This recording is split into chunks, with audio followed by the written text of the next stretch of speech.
Driving the idea of creating multi-million-dollar industries is the Ministry of Business, Innovation and Employment, where we hear from the Manager of Contestable Investments, Max Kennedy.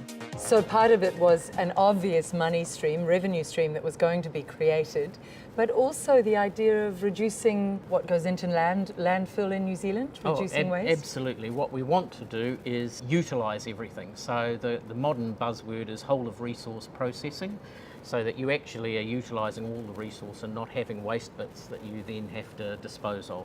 And that's a beautiful story, is the term that's used, but a story for the customer. Customers love products that reduce waste now. It's a big attraction, isn't it? It's definitely a significant credence value in the exports for companies. And it's a great selling point. But of course it's difficult for a company in the early days to think about its waste product when it's just trying to get on its feet. So this is where BPA is so invaluable, isn't it? Yes, our idea was that we wanted to do some excellent science that would transform outcomes for New Zealand. So all those companies who weren't getting the added value out of the things that resources they were using, that was where we wanted to look at. One of the other things we wanted to do is we wanted to make it easy for industry, so the sort of concept of one-stop shopping, where we want to assemble New Zealand's best team to focus on this by gaining the expertise that's in the universities, the Crown Research Institutes, the independent research organisations, and have it so that companies can have one place to interface. They can see and get ideas from that whole collection of expertise throughout New Zealand in one place. And this is something that New Zealand is good at. Because we're a small country, everybody knows everybody, so it's easier to collectively gather up all of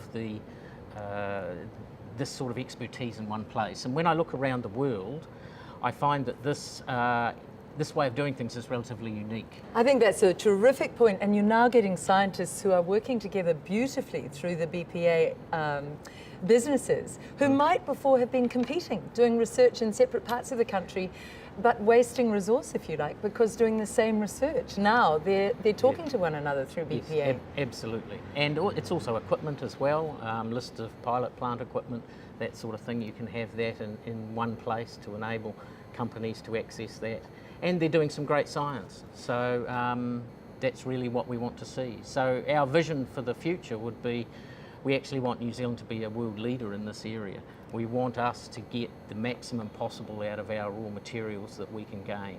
And I think we're a long way along the track to getting there. Are you surprised, Max, how beautifully it has fallen into place under the umbrella of BPA? And by that I'm referring possibly to the way business is talking to science, science is talking to business, and science is talking to each other. This beautiful collegiality that's happening under the BPA aegis. Yes, I think that that's a considerable advantage for them, and they've managed to do that. And that's exactly what we want. We want the best team working closely with their end users, and we also want breadth of impact. So we want it across sectors. We want to involve as many companies as possible to have a nice platform that is continuing to spin out good opportunities and good ideas. So that's really why I think they've formed a reasonable critical mass to enable them to do that. It's beautiful that, as you said, the increased science, the increased research. The bottom line for some people is money. Is this going to mean big increased money down the line for New Zealand export, for New Zealand product in the world? Well, that's why we funded it, under the expectation that it would generate considerable export returns. And from what I've seen now, they're progressing very steadily to increasing the exports from New Zealand. And if you look at some of their projects, they are starting to generate those export wins for New Zealand, and that's really the name of the game. I know you can't talk specific numbers, but could you see potential for extraordinary numbers that perhaps at the beginning of forming this BPA you didn't expect? Has it surprised you, the potential for financial return on this? It has. I think they've exceeded our expectations in terms of what they've been able to deliver, and that's really pleasing to see. And it just goes to show that if you get all the pieces in the puzzle correctly aligned, you can do great things with science to generate wealth for New Zealand, and that's why we're here.